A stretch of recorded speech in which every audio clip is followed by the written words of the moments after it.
Μυστήριο. Γύρω στο 1100 π.Χ.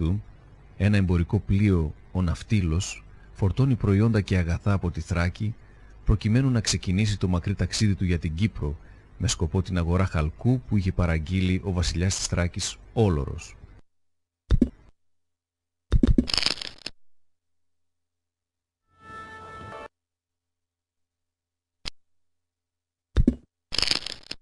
Μεταφέρεστε στην προϊστορία των λαών της Μεσογείου.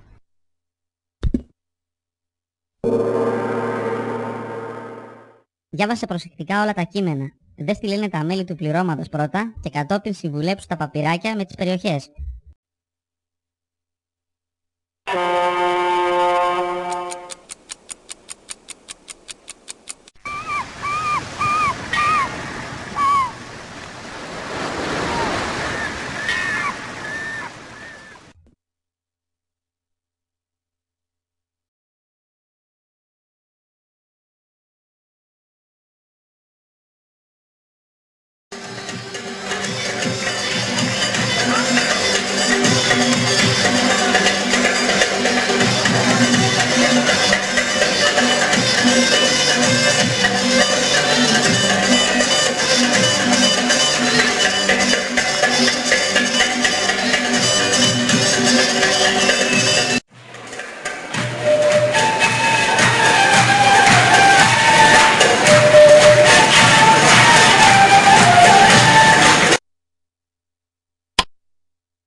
Ανήμερα της Πασχαλιάς, στο χωριό Καροτή, και η εκκλησιά μόλις έχει σχολάσει.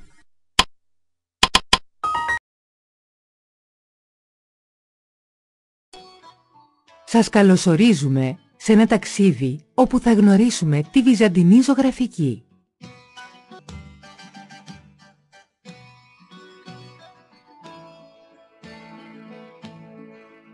Η εικόνα γεννήθηκε στους τόπους λατρείας των πρώτων χριστιανών, στις κατακόμβες, όχι ως τέχνη.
Καλώς ήρθες στο Λεωγραφικό Μουσείο Κοζάνης.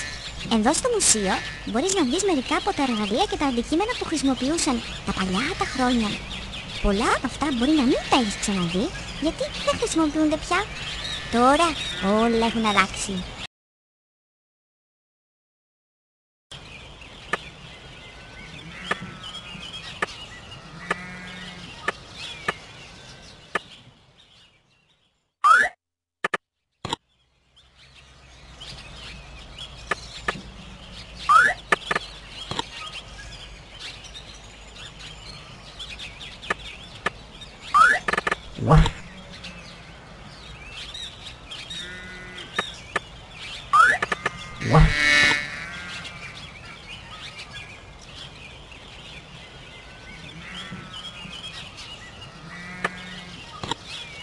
Καλώς ήρθες στο χωράφι μου. Τα παλιά τα χρόνια χρειαζόταν πολλή δουλειά και χρόνος για να πάρεις το σιτάρι.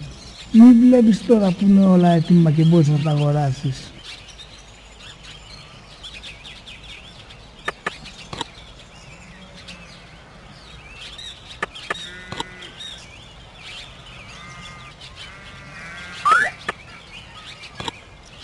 Αχ, παιδάκι μου, βοήθησε με σε παρακαλώ με τα εργαλεία γιατί πονάει η μέση μου. Το 625 π.Χ.